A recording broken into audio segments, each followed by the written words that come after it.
Hola, muy buenos días a todos y bienvenidos a Esenciales en Infectología, un espacio de aulas magnéticas de la Universidad de Antioquia. El día de hoy nos acompaña el doctor Jefferson Bueno y la doctora Julia Aguilar. Jefferson es residente de medicina interna de la Universidad de Antioquia y la doctora Julia Aguilar es microbióloga analista de la Universidad de Antioquia. Actualmente es docente de la Universidad Pontificia Universitaria. Tiene una experiencia de investigación acerca de este honguito que tenemos de quien vamos a hablar hoy por la relevancia que ha tenido en los últimos años, no solamente en los pacientes con VIH, sino en general en los pacientes inmunosuprimidos. Todo lo que tiene que ver con su diagnóstico, su microbiología y, por supuesto, su tratamiento. Sean todos bienvenidos a discutir este interesante tema. Buenos días, entonces, ¿qué va a ser el programa? Entonces, ¿cómo puede ser a veces en 1909 por Carlos Rafi? En ese momento pensaron a nosotros. Entonces, en 1912, los doctores de la NOA, una pareja de médicos franceses, consideraron que no correspondía a un tripanosoma, sino que era un género, que eran neumocistis. En ese momento no se le dio mayor relevancia, ya hacia 1940, cuando se encontró que era el agente biológico de una neumonitis intersticial de células plasmáticas, un cuadro que veía frecuentemente en ese momento, lo asociaron entonces a esa patología, una neumonitis intersticial. Pero no se le dio más importancia y se siguió estudiando porque empezaron a introducirse antibióticos y las infecciones mejoraban rápidamente, entonces no se siguió ampliando los estudios. Ya hacia 1960 se empezó a ver que afectaba predominantemente a personas inmunosuprimidas. Y ya para 1980 ocurrieron dos eventos muy importantes. Se empezó a ver que en esta década se asociaba a los pacientes que tenían infección por VIH y se presentaba en una gran cantidad de pacientes y era una de las tres infecciones pues, con las que nos dimos cuenta de estos casos. Y hacia final de 1980, mediante secuenciación pues, del ARN ribosomal, logramos saber que estaba más emparentado con los hongos que con los protozoos. Entonces, desde este momento ya quedamos en que correspondía a un hongo hacia finales de los 80, que ocurren estos dos eventos. Recordando que el neumocistis había sido descrito por Chagas, pero los de la NOA lo habían considerado como un grupo, y que en 1940 el grupo que lo asoció a la neumonitis intersticial de células plasmáticas estaba dirigido por el doctor Antonio Carini. En ese momento le llamaron neumocistis Carini, pero más adelante vimos que Otto Girobeck era pues como la persona que más lideraba esta asociación con esa inmunosupresión. Le dieron pues el nombre de neumocystis girovechi en honor a Otto Girobeck. Entonces más o menos eso es lo que ha pasado. Casi siempre los picos han sido neumonitis. Los sitios, momentos de la historia en los que más relevancia le hemos dado fue cuando se describió la neumonitis intersticial y cuando vimos que afectaba a inmunosuprimidos y con los picos de la inmunosupresión, destacando pues la aparición del HIV. Entonces hemos visto que a medida que se ha introducido terapia para terapia antirretroviral, la incidencia en las personas que son adherentes a la terapia o que se detectan en forma temprana de infección por neumocistis ha disminuido, pero asimismo ha aumentado a medida que mejoramos los tratamientos y el acceso a inmunosupresión y el trasplante tanto de órganos sólidos como de órganos de células hematopoyéticas. Entonces, a medida que aumentamos la inmunosupresión en los pacientes trasplantados, vemos más incidencia de infección por neumocistis girovechi. Entonces, ahí tenemos que ver a qué corresponde la epidemiología. Pero como no es una infección de notificación obligatoria, y vamos a ver en su diagnóstico que varía mucho, la incidencia no está tan bien descrita.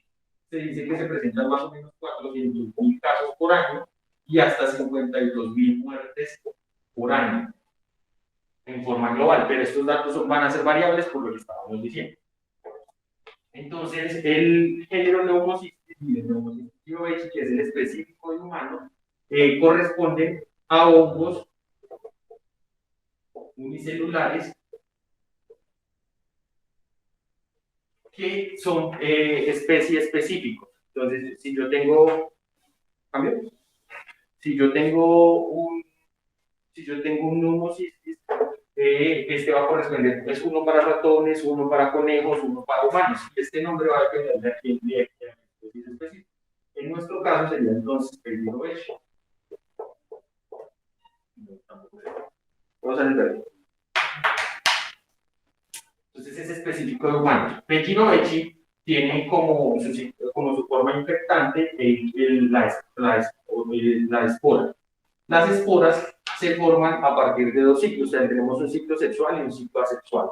En el ciclo sexual, una espora se encuentra con otra espora y entre las dos van a tener pues, un haplotipo y estas dos esporas me forman un gametocito en el que ya combina su material genético y este. Luego, este gametocito se va a dividir o va a dividir su material genético y me va a formar, tras una meiosis me va a formar cuatro haplotipos dentro de este gametocito inicial y este gametocito después de esa meiosis va a hacer una mitosis y me van a quedar 8 esporas al interior, que es característico del hongo, ¿cierto? Entonces siempre va a tener 8 esporas. Esas 8 esporas que tienen el mismo material genético, luego, esto sería el paso que sigue, luego van a duplicar o van a mejorar su membrana, van a formar a partir de la membrana, de la membrana que tienen dentro del quiste, van a formar una doble membrana. Luego de que tienen ya esta doble membrana formada, este quiste se va a romper y al romperse va a liberar esas 8 esporas. Y esas esporas son lo que consideramos la forma infectante. Cuando se liberan esas 8 esporas, las esporas pueden tomar el camino de la vía sexual o pueden tomar una vía asexual. En la vía asexual, lo que va a ocurrir es que se va a dividir y va a formar células por haplotipos sin necesidad de combinar material genético. Entonces tenemos como esas dos formas. Entonces dijimos que cada quiste tenía 8 esporas. La espora sería la forma infectante. Y las esporas consideramos que las adquirimos desde el ambiente. Entonces, tenemos que al hongo nos exponemos desde épocas tempranas de la vida. Más o menos hacia los primeros 2 años de vida, 1 a 2 años, el 80% de los niños van a demostrar exposición al hongo. Cuando lo hacemos, pues, hacemos pruebas, encontramos que se han expuesto al hongo en un 80%. Entonces, consideramos que más o menos por 10% por mes aumenta la seropositividad al Pneumocystis jirovecii. Y ahí tenemos dos visiones o dos corrientes. Personas o grupos que consideran que nos exponemos en la infancia, quedamos colonizados por el hongo, o el hongo queda conviviendo con nosotros durante el largo de la vida y cuando estamos bajo inmunosupresión se reactiva como una forma, o sea, muy similar a lo que aprendimos con TB latente, o que el hongo está tan ubicuo en el ambiente, predominando en climas cálidos, en zonas con mucha vegetación, que cada vez que durante la vida nos exponemos múltiples veces y por eso podemos presentar la infección de esporas. Entonces, una opción es se expone una vez en la infancia y a lo largo de la vida se puede reactivar con inmunosupresión, o la otra que no tiene múltiples exposiciones y que cada vez una de esas exposiciones nos genera colonizaciones transitorias que duran un promedio de 2 meses. Son como las dos opciones que tenemos. Cuando se evalúan pacientes en autopsia, se encuentra que más o menos el 54% de los adultos en una autopsia por otra causa tiene neumocistis y más o menos el 48% de los infantes tienen neumocistis, aunque la autopsia pues haya sido, la causa de la muerte haya sido otra.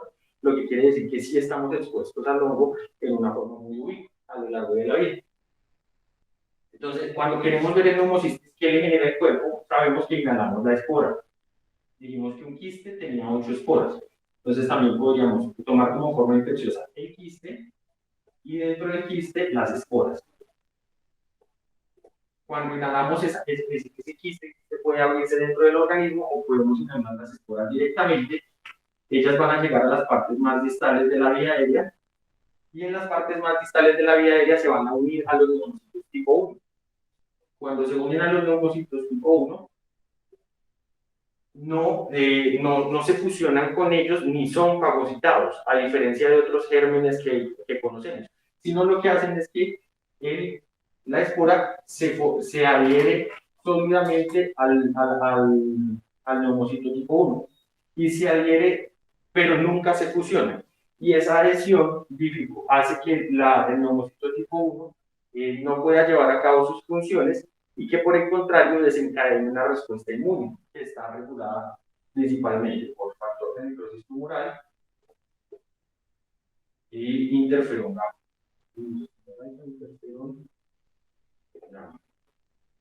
Interleuquina 13 y 8. Dentro de otras, pero destacan esas cuatro. Entonces él se une ahí y empieza a interferir con las funciones del neumocito tipo 1 y a desarrollar una serie de mediadores inflamatorios que generan quimiotaxis y atraen otras células inflamatorias. Estas células inflamatorias que llegan son capaces de generar un exudado eosinofílico espumoso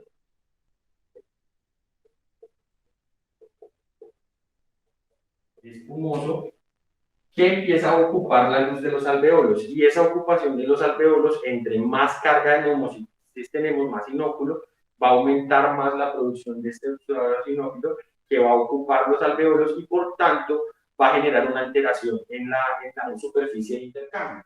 Esta alteración en la superficie de intercambio es lo que explica que desde la clínica veamos una alteración en el gradiente alveolar arterial del oxígeno, que veamos una disminución en la PO2 y que veamos una disminución en la capacidad de difusión de monóxido de carbono. Como la membrana está ocupada, no tenemos donde hacer intercambio, vamos a ver que todos estos parámetros se deterioran. Y esto pues porque el compromiso alveolar está generando pues ocupación.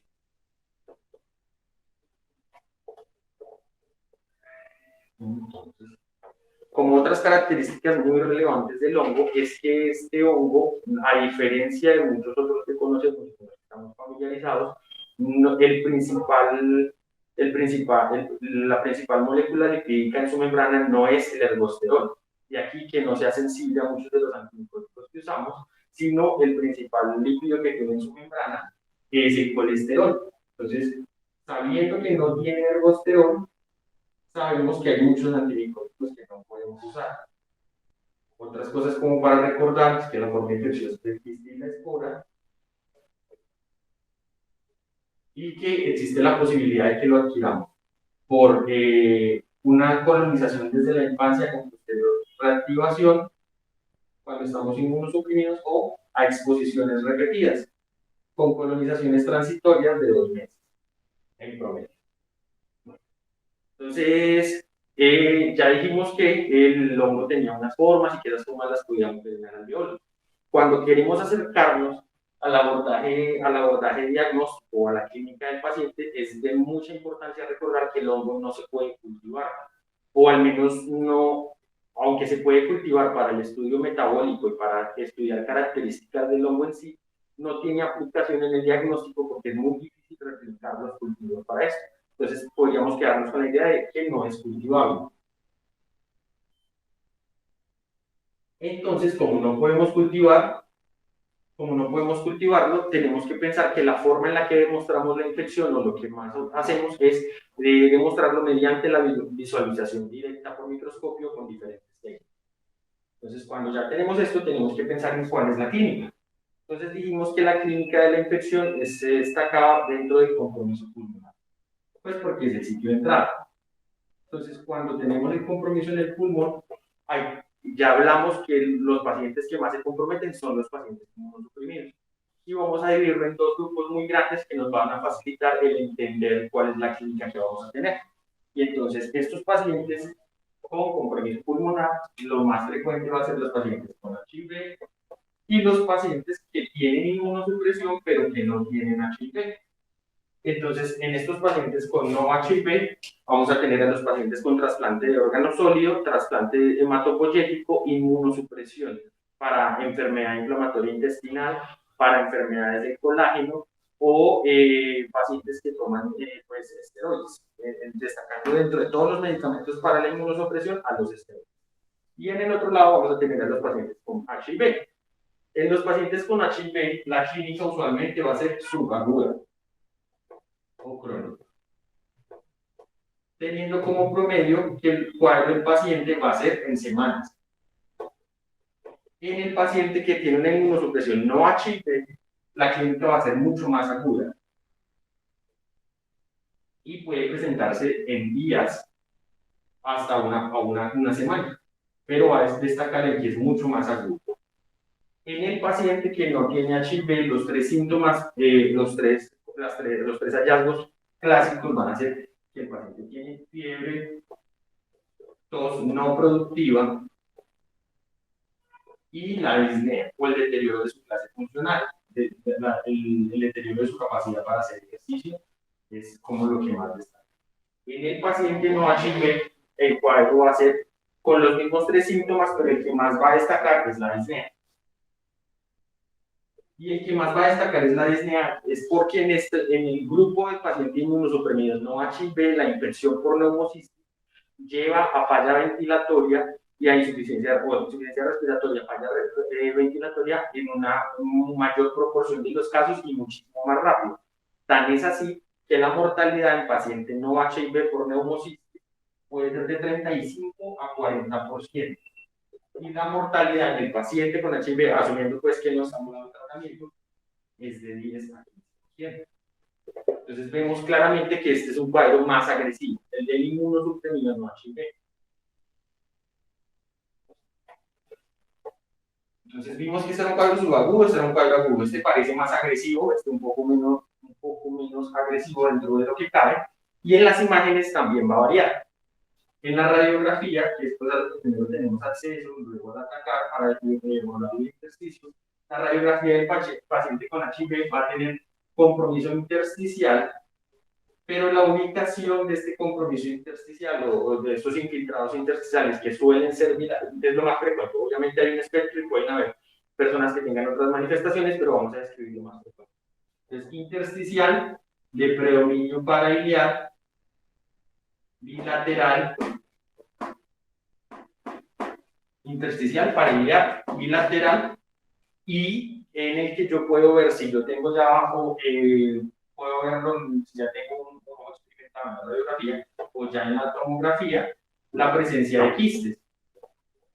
Recordar que el nombre cistis no corresponde a los quistes que vemos en la radiografía, sino son a los quistes que se ven en la microbiología. Por eso, pues, el neumocistis. Pero pues nos sirve para recordar que también debemos buscar la presencia de quistes. Intersticial, más parailiar, más central, casi siempre bilateral y con quistes. Y estos quistes que suelen tener, ya cuando los vemos en la tomografía, una pared más delgada. Es como lo más frecuente. En el paciente no VIH, este compromiso intersticial puede ser intersticial, pero también alveolar. El compromiso intersticial no es tan central, sino puede ser global. Aquí ya puedo encontrar consolidaciones, más frecuente que con el otro caso. No quiere decir que no lo tenga, sino que acá es más frecuente.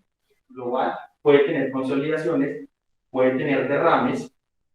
Los quistes son de paredes más gruesas.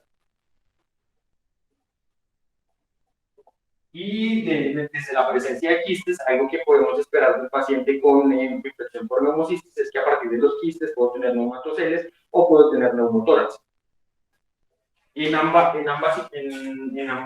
grupos de pacientes, yo puedo tener alteraciones y alteraciones en los otros paraclínicos, pero pues lo que va a destacar y lo que tengo que buscar para clasificar la gravedad de la infección es la presión de oxígeno, el gradiente alveolar arterial de oxígeno, y lo describen mucho en la literatura, pero clínicamente no lo vemos tanto, y es la medición de la capacidad de difusión de CO2.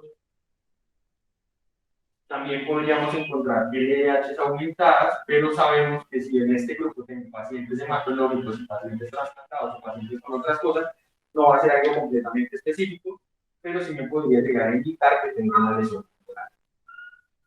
Estamos hablando del pulmón, pero la infección podría llegar a otros órganos. A esos otros órganos Dentro de los que más podríamos destacar es que el neumocistis puede comprometer la tiroides y generar quistes o crecimientos de muy rápido, muy agudos y que clínicamente serían muy llamativos, en lo que nos dejaría pocos diferenciales, como sea anaplásico o otras cosas, porque no es usual que una masa en la tiroides crezca tan rápido.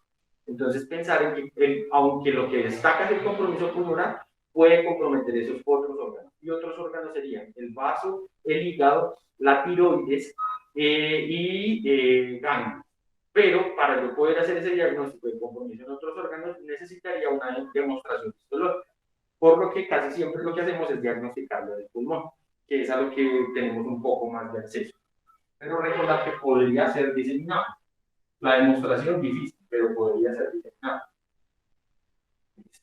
Entonces, cuando yo ya tengo la sospecha clínica, es un paciente con inmunosupresión que se está presentando con un cuadro agudo, y yo creo que podría corresponder a un neumocistis, tengo una radiografía en la que tengo compromiso intersticial y la presencia de quistes en tomografía, pues tengo que ver cómo lo voy a diagnosticar. Entonces, ya adelantamos que los cultivos son más fáciles, pero para estudios de metabolismo y estudios de características del hongo, por lo que tenemos que recurrir a otras cosas. Y a esas otras cosas a las que recurrimos, en esencial, como el top que tenemos es la demostración directa, o sea, la microscopía. Y en esa demostración vamos a depender del laboratorio, de la experticia de la persona que nos está ayudando con el diagnóstico, y esa microscopía me va a tener una gran gama de tensiones, y de acuerdo a esas tensiones el rendimiento puede variar desde 55 a 69%, pero obviamente esto va a ampliarse o a disminuir de acuerdo a quién es la persona que nos está hablando. Y entonces tenemos desde plata-metenamina como una de las más útiles, TBO, azul, tolueno, que son de las que mejor rendimiento tienen, pero también tenemos acceso a tensiones que nos generan fluorescencia. Y esas tensiones que nos generan fluorescencia son de las que mejor rendimiento tienen, porque nos va a facilitar, literalmente el microorganismo va a brillar y va a facilitar que nos desplacemos hacia un rendimiento mucho mejor. Pero pues eso dependerá del laboratorio con el que contemos, destacando pues que aquí en la ciudad tenemos disposición, o pues como a lo que más contacto tenemos esa plata-metenamina. En el caso de gripe y gripe de la universidad tenemos TBO, o también podría ser fluorescencia, pero eso sí va a depender del laboratorio que nos soporte. La microscopía va a requerir de la toma de muestras, entonces tenemos opción de tomar muestras en esputo con claras limitaciones en que el esputo va a tener un rendimiento más limitado, y el esputo que se describe que es de mayor rendimiento es el esputo inducido, asesorado por una terapeuta o una enfermera que tenga conocimiento en la toma de la muestra y mediante la nebulización de solución salina hipertónica. Como el esputo tiene menos rendimiento y yo estaría perdiendo unas tensiones y la posibilidad de llegar a un diagnóstico tan importante que me puede llevar a una alta mortalidad, por lo que más optamos, o lo que más, la muestra por la que más predilección tenemos, es la muestra de lavado broncoalveolar, que siendo pacientes inmunosuprimidos nos permite el estudio de otros microorganismos, porque tanto en paciente VIH como en inmunosuprimidos no VIH, yo espero que pueda tener otras coinfecciones, otras infecciones simultáneas. Y entre los dos grupos, el paciente inmunosuprimido no VIH tiene más coinfecciones que el paciente VIH. Entonces, por eso una muestra que me permita una mayor cantidad de estudios. Entonces, en el laboratorio, entonces lo que haría serían las mismas funciones que acabamos de describir hace un rato, dependiendo a la que tenemos acceso. Pero estamos viendo que no estamos acercándonos al 100%, y que yo debería pensar en qué otras cosas podrían serme de utilidad para el diagnóstico de neumocistis, siendo algo tan importante y teniendo una población de inmunosuprimidos tan grande. Y pensando en esto, es que se han considerado otras alternativas como la utilización de PCR cuantitativa, 1,3 beta de glucano. Se ha planteado, pero no se usa, serologías. Entonces, estas no tienen rendimiento porque dijimos que el paciente, muchos de nosotros ya hemos estado expuestos, entonces no tiene relevancia en la química de cómo vamos a hacer un diagnóstico a partir de serología. El beta-glucano no es específico del neumocistis. Entonces, como no es específico del neumocistis, para lo que nos serviría es para el valor predictivo negativo. Y es que si yo tengo un beta-glucano negativo, es poco probable que se deba a la infección por neumocistis el cuadro clínico que yo estoy viendo. En cambio, si lo tengo positivo, lo que me está diciendo es que podría ser, pero no me garantiza el diagnóstico, por lo que un beta-glucano positivo me debe hacer pensar en que necesito otras ayudas diagnósticas. Simplemente me dice que hay algo, no me garantiza que lo sea. Entonces, esto me debe hacer pensar en más ayudas diagnósticas, en el caso de que yo considere usar. Y la PCR, en la PCR ocurre un problema similar al que estábamos hablando con la serología. Como dijimos que el paciente, una gran porcentaje de pacientes podría estar colonizado durante su vida, si yo hago una PCR estoy replicando el material genético del hongo, pero no estoy diciendo si el hongo me está causando infección, estoy diciendo que el hongo está ahí. Es por esto que aunque me podría ayudar a demostrar la presencia del hongo, va a depender de otras cosas, si yo puedo decir que clínicamente corresponde a colonización o a infección. Y por eso se ha establecido la posibilidad de hacer mediciones componentes, establecer unos valores que me puedan subir lo uno o lo otro, que se va a ampliar más adelante. Entonces, ya habiendo dicho esto y llegando al punto de que podría llegar al diagnóstico de neumocistis, requiere de muestras y idealmente el lavado broncoalveolar y luego la aplicación de algunas pruebas. A uno le surge la duda que si yo tengo un paciente que está en dificultad respiratoria y no tengo acceso al lavado broncoalveolar de forma rápida, ¿qué debo hacer? Entonces ahí hay un dato a recordar y es que aunque sabemos que tratar empíricamente una infección disminuye el rendimiento de las pruebas diagnósticas posteriormente, en lo que se refiere a las tinciones en lavado broncoalveolar para neumocistis, nos dan un chance o un margen de error, y es que el paciente podría tratarse hasta por una semana y yo todavía encontrarlo en las funciones, obviamente con unos rendimientos, pero pues cuando prima la vida, pues hay que tomar algunas decisiones. Entonces yo podría dejar hasta 1 o 2 semanas, empezar a tratarlo de forma empírica y podría llegar a encontrar todavía el diagnóstico en el lavado broncoalveolar. Y cuando yo quiero hacer el tratamiento, tengo varias opciones. Entonces, dentro de esas opciones, tengo el trimethoprim sulfamethoxazole, tengo la dapsona, la clindamicina, la tobacona, la pirimetamina,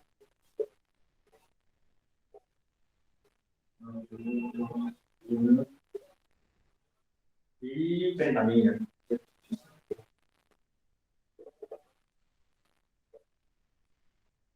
Entonces, aunque yo tengo varios tratamientos descritos, el que muestra más superioridad o el que nos da mejores resultados clínicos es el trimethoprim sulfamethoxazole.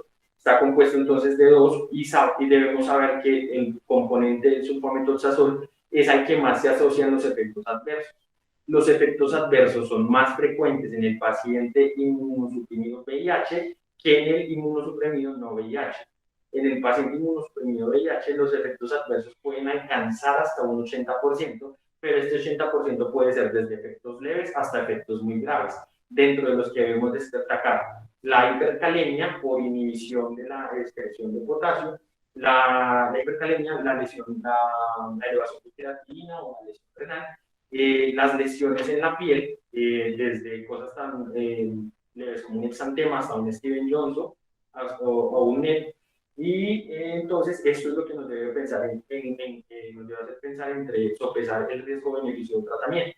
Cuando yo decido tratar, sabiendo que el trimethoprim es la principal opción, sabemos que lo tenemos disponible IV y lo tenemos disponible biogrado. Y la dosis que vamos a elegir va a ser basada en el trimethoprim, no en el sulfamethoxazole. O sea, para el cálculo de la dosis. El cálculo de la dosis va a ser de 15 a 20 miligramos kilo de trimethoprim y se divide en tomas cada 6 o cada 8 horas. El tratamiento debe darse por 21 días y la mayoría de los pacientes que van a desarrollar efectos adversos lo van a hacer hacia la segunda semana. Entonces, más o menos hacia los 14 días es que yo voy a ver la mayoría de los efectos adversos. Recordar también los efectos adversos hematológicos, destacando pues las citopenias. Entonces, tengo que vigilarlos, no pueden ocurrir de inmediato, pero sí pueden presentarse durante el tratamiento y podrían llegar a ser hacia las 2 semanas. Cuando yo no puedo dar trimestoprim sulfamethoxazol, tengo la opción de dar dapsona, de dar trimestoprim con daxona, de dar clindamicina con primetamina, de dar atropina, o mucho menos frecuente el ofertamina, porque en su forma inhalada no es inferior a los otros esquemas, y en su forma intravenosa es demasiado tóxica. Genera pancreatitis, puede dejar al paciente diabético, puede generar hipoglicemias muy severas, genera lesión renal. Entonces, este tratamiento es el que al que uno no debería llegar. Y tenemos la opción de que hay otros tratamientos que se han descrito como medida salvadora o como rescate cuando yo no puedo darle alguno de los anteriores al paciente, pero el paciente está críticamente enfermo. Y es la posibilidad de dar cascopuntina.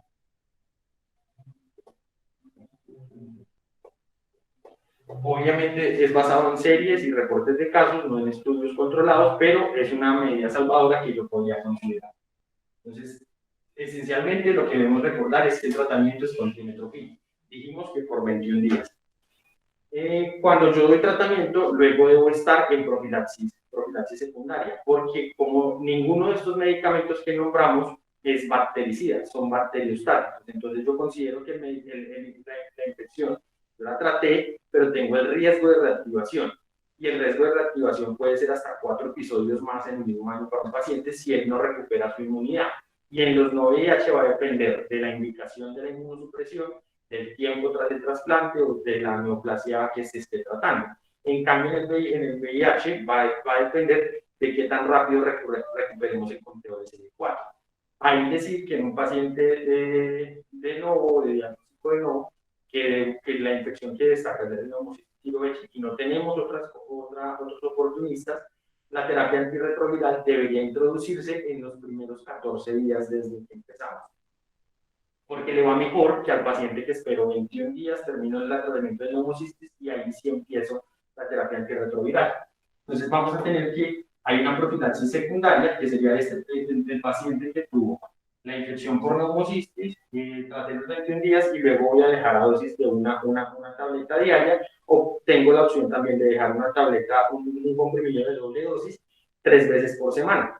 Hay varias opciones, pues entonces sería una profilaxis secundaria que se va a mantener hasta que el paciente tenga más de 200 CD4 por más de 3 a 6 meses y que tenga una carga viral para HIV indetectable. En ese paciente yo tendría la opción de que podría retirar esa profilaxis secundaria del paciente de VIH. En el paciente, esto como profilaxis secundaria, y como profilaxis primaria, a todo paciente que tenga unos CD4 menores de 200. Empiezo el tratamiento mientras lo recupero, primaria y secundaria. En los pacientes que no tienen VIH, yo defino la administración de profilaxis en los que tienen un trasplante de órgano sólido, destacando de mayor importancia a menor el trasplante de pulmón, corazón, intestino, riñón, son en ese orden del corazón, el pulmón y pulmón son los que más riesgo tienen de infección por neumocistis. La profilaxis se va a mantener por 6 a 12 meses desde el trasplante. En los trasplantes de células hematopoyéticas, mientras el paciente está en inducción y hasta que pegue el trasplante, el injerto. Los pacientes que tienen una neoplasia hematológica, destacando los linfoproliferativos y las leucemias, mientras el paciente esté durante la quimioterapia y si recibe rituximab o algún anti-CD20, la profilaxis tiene que mantenerse por 6 meses desde la última dosis de la quimioterapia. Y así va a variar de acuerdo a la quimio que esté recibiendo. Destacar también ahí los inhibidores de la calcitonina y el alemtuzumab y el diclofenac homopetico, que son antilinfocitos. De los tratamientos, hay que recordar algo que uno no ve frecuentemente, y es que en los pacientes de reumatología se usa mucha inmunosupresión. Y se puede encontrar que hasta el 20% de los pacientes que tienen inmunosupresión por una enfermedad de colágeno pueden llegar a presentar infección por neumocistis. Entonces, en este grupo, y tomamos datos desde el hematológico, es que dosis de prednisolona de 20 miligramos día o equivalente por 4 semanas, me aumentan el riesgo de infección por neumocistis. Entonces, paciente que tenga inmunosupresión, TNF o cualquier otra cosa, o una dosis equivalente de prednisolona de ese tipo, debería tener profilaxis para neumocistis, lo que corresponde a las alteraciones hematológicas, tiene evidencia basadas en RCT, y lo que corresponde a las indicaciones por inmunosupresión por enfermedad reumatológica, enfermedad inflamatoria intestinal, la evidencia es basada en estudios observacionales, pero muestra un claro beneficio. En este documento, este doy suplementario de JAMA en momentos de enseñanza, es donde podemos ver las indicaciones para la evidencia en observacional y en RCT de las profilaxis. Y en este segundo podemos ver la comparación de todo el cuadro clínico entre el paciente VIH y el paciente no VIH con neumocistis. Ya cuando hablamos esto de la profilaxis, algo que me faltó en la parte del tratamiento de la infección es el uso de esteroides. Entonces, en 1990, un grupo de la Universidad de California, en un consenso de expertos, publicaron en el New England que los pacientes, cuando se empezaba el tratamiento para neumocistis, en las primeras 4 a 8 días, tenían un deterioro. Y se creía que eso se debía a la respuesta inflamatoria secundaria al hongo que estaba muriendo. Entonces consideraban que dar esteroide en esa fase aguda, iniciada en los 3 primeros días, podría ser de beneficio. Eso fue en 1990. El esquema que ellos plantearon ha sido replicado y luego evaluado en metaanálisis publicados, pues, por ejemplo, en Cochrane en 2015-2016, donde vemos que sí hay una disminución en la mortalidad. Al primer mes, el RR es de 0.5 y a los 3 meses, el RR para disminuir la mortalidad es de 0.59 en los pacientes que reciben esteroides con el esquema que todos conocemos. Los 5 primeros días, cada 12 horas 40, los 5 siguientes días, una vez al día 40, y los 11 días siguientes, o sea, para completar los 21 días, solamente 20 miligramos día. Con eso se disminuye la mortalidad. No son los estudios más grandes, pero sí muestran datos a favor de esa intervención. Y a quienes se les da esteroide, entonces al que tenía un gradiente alveolar arterial mayor de 35 y al que tenía un APO2 menor de 70.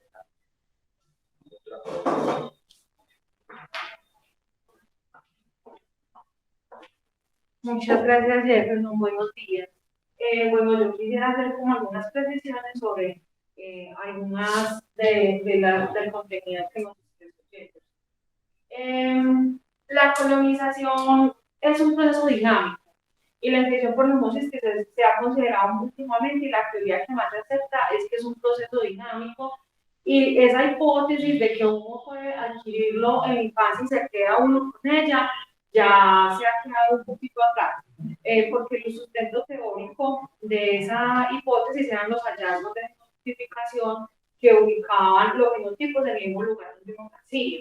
Pero como ya se sabe que uno puede adquirir la infección desde los 3 meses y se elimina y vuelve otra vez, entonces es un proceso de infección de curación que uno va pasando constante. Entonces esta teoría de que uno se va a quedar con él toda la vida, ya está un poquito más clara, y la que más se acerca es esta exposición de curación, y que es un proceso dinámico. Y nosotros también hemos visto con algunos estudios que hemos hecho acá en esa evaluación de pacientes que tienen muestras en diferentes momentos, hemos visto que es más este caso. Pasa negativo, positivo, positivo, negativo. Okay. El otro punto es la terminología del hongo, porque pues, principalmente se ve como una bolita, ¿sí? Como en el dedo de la planta metanamina, uno la ve como una bolita, así, ¿cierto? Entonces, pero si uno lo ve en un rice, en un ginza, es de una masa amorfa llena de puntitos. Este más o menos mide 7 micras, este mide más o menos 1 micra, sino que ellos tienen todo puntitos. Entonces, esta tuna de nominación tiene formas como si fueran parásitos. Entonces, por eso inicialmente se clasificó como parásito y fue observado inicialmente en ratas que estaban infectadas con tiranosoma. Entonces, por eso consideraron que era un parásito. Ya con lo molecular, como tú muy bien lo dijiste, se clasificó como un hongo. con un hongo que tiene unas particularidades. Entonces estas formas se llamaban trofozoitos y estas se llamaban quistes. Cuando dijeron, no, esto es un hongo, pero hay que ponerle nombre de hongo, ¿cierto? Entonces estos trofozoitos se consideran formas tróficas. Este hongo pertenece a los ascomicetos, entonces este quiste se llama ascas, y este quiste viene adentro cuando es maduro, los 8, tengo 4, ya los dejo más bonitos, los 8 ascosporas. Entonces es muy importante que todavía en la literatura vamos a ver este remanente histórico, pero tener muy claro que es un hongo y cómo lo no, ¿cierto? Las formas infectivas se consideran que son estas, porque el quiste y la pared del quiste pues, tiene una composición un poquito más resistente que estas formas tróficas. Además, estas son muy chiquitas. Cuando entra este quiste, estas formas de ascas o ascosporas, ellas pasan al proceso a la forma trófica. Entonces, ese pedacito faltó. Entonces, pasa a la forma trófica y esa forma trófica puede coger una fase asexual, que es donde hacen la fisión binaria, muy bien, pero son estas formas tróficas, y pueden entrar a hacer la otra parte que sería el ciclo sexual. Y en el ciclo sexual, entonces yo voy a tener meiosis y voy a tener mitosis, y esta meiosis me va a llevar a una variabilidad. Entonces, esto aquí ya empieza a complicar un poquito el asunto porque todos no van a ser iguales, y cuando yo hago monotipos todos no van a ser iguales porque acá ya se van a dar procesos de recombinación que van a llevar a variaciones. Esas variaciones, el genoma de Homocysteine ha perdido muchos genes funcionales, por eso no tiene cultivo. Y si uno busca, mira la literatura, casi todo es en pulmón. No, o sea, aunque se han reportado casos pulmonares, eso es súper raro, y son reportes un poquito más viejitos, porque él eliminó en su genoma regiones repetitivas, regiones que controlan genes, y eliminó varias frutas metabólicas. Entonces siempre necesita estar ahí viviendo como un parásito, ¿cierto? Y dentro de todas esas genes que cambian mucho, hay una muy importante, que es la glicoproteína mayor de superficie, que esa glicoproteína está cubriendo el trofozoito, está en toda la pared del trofozoito, y las ascosporas cuando empiezan a ganar el beta-glucano, y es lo que le permite interactuar con los neumocitos tipo 1. Entonces, y evadir el sistema inmune. Entonces, esta proteína es muy importante, que eso no es un factor de virulencia porque no existe, no es virulento, pero es un mecanismo de evasión del sistema. Entonces, eso pues como en las precisiones en cuanto al ciclo del hongo. Cuando el hongo entra, también interactúa con el surfactante y cambia la composición del surfactante. Entonces, cuando yo estoy inmunosuprimido, tengo VIH, no tengo cáncer del 4, la respuesta celular es muy pobre. Entonces, el hongo empieza a proliferar en ese espacio alveolar y ahí es donde se altera. ¿Sí? Entonces, por eso las cargas que uno ve en los pacientes HIV son mucho más altas, porque se puede replicar con mucha menos prohibiciones y restricciones porque no está el sistema inmune activado. En los pacientes que no son VIH, que tienen otro tipo de inmunosupresión, sí hay un tipo de respuesta inmune todavía funcionando. Entonces, por eso los cuadros son tan agudos y por eso llevan más fácil a uso. Pero si un paciente que es VIH no se trata, se muere más o menos el 80%, como el VIH, que la mortalidad es alta, pero si se trata, la mortalidad ha bajado aproximadamente 10-20%. Los cultivos, existen cultivos celulares, pero son cultivos que permiten replicar una vez y ya, o sea, uno hace un pase y muere. Entonces, por eso no se considera que hay cultivo. Los estudios que se saben de metabolismo y todo eso es por el genoma y transcriptoma. Entonces, todo es análisis informático y con lo que se sabe de otros hongos que se ven parecidos a Deinococcus, tienen la misma ruta, entonces hacen ahí como la interrelación entre las rutas y así es como se ha definido el metabolismo del hongo, no tanto por cultivo, porque el cultivo es muy malito. Lo que se hace de mucha utilidad son los modelos animales. Que de los modelos animales hay dos principalmente que se utilizan, que es el de rata y el de ratón. El de rata, de la rata se trabaja con las especies de Pecarini, es el más similar en cuanto a la fisiopatología con el humano, y Femurinos, que es para los ratoncitos. La otra precisión que quería hacer en el diagnóstico es con los PCR. Tenemos varios estudios de diagnóstico que hacen PCR, no toda PCR que es en tiempo real es cuantitativa, entonces hay PCRs que son cualitativas, solamente le dicen a uno, está el hongo, detectó el hongo y no más. Hay otras PCRs que sí se validan con puntos de corte. Estos puntos de corte funcionan un poquito mejor en los pacientes que son VIH y en los pacientes no VIH. Faltan más estudios con los pacientes no VIH en realidad.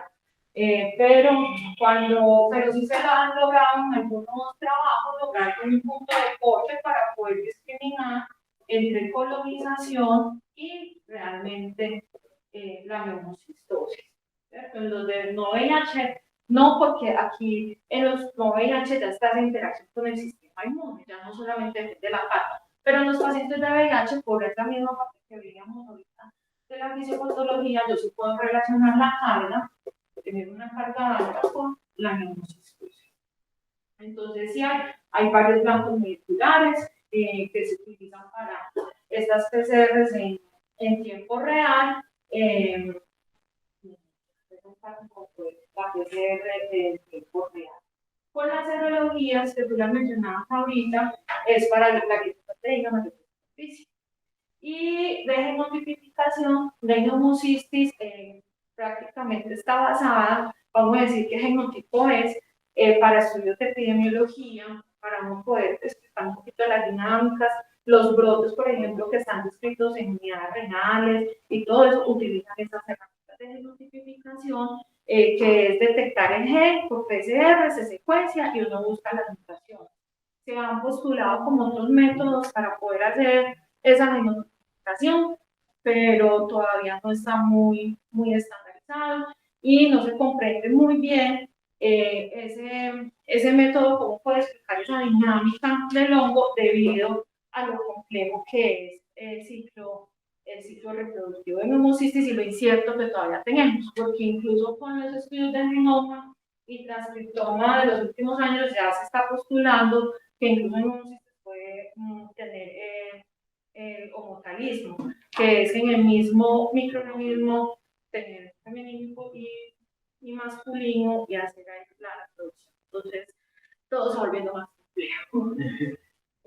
Bueno, y tal vez de los estrellos, que era la otra cosa que iba a precisar. Muy bien, entonces para finalizar, yo solamente quiero hacer una claridad que tiene que ver con el tratamiento. Y es que todos tenemos claro que el tratamiento, tanto para neumocistis girovesi como para toxoplasma, en nuestro medio, lo ideal es el trimethoprim-sulfa. Pero con alguna frecuencia estamos viendo pacientes que se vuelven alérgicos al trimethoprim-sulfa. Entonces aquí quedan dos caminos. Un camino que es la desensibilización. La desensibilización la puede hacer un toxicólogo clínico, un alergólogo, y nos puede ayudar en esta parte para que el paciente deje de ser alérgico. Pero desafortunadamente hay pacientes que presentan unas reacciones alérgicas muy severas, presentan un TRES, un Steven Johnson o una necrosis epidérmica tóxica y no pueden volver a ser tratados con trimethoprim ni en su forma oral, ni mucho menos en su forma venosa. Entonces nos quedan los tratamientos de segunda línea. Y en los tratamientos de segunda línea, tanto en neumocistis como en toxoplasma, lo fundamental es clindamicina.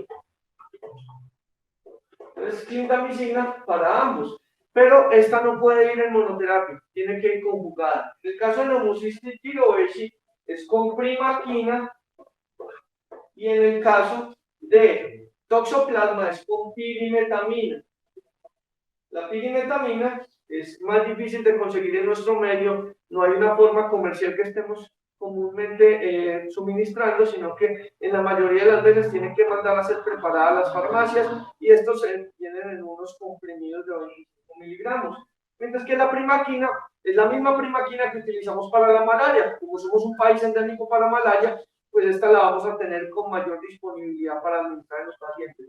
Entonces recuerden esta diferencia fundamental entre el tratamiento de Pneumocystis jirovecii y este que sería el de Toxoplasma. Recuerden las alergias y todo lo que hemos comentado el día de hoy.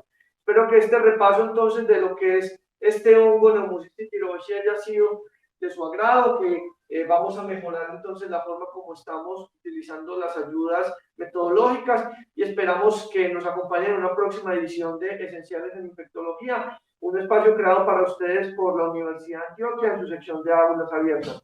Hasta una próxima oportunidad y muchas gracias por acompañarnos.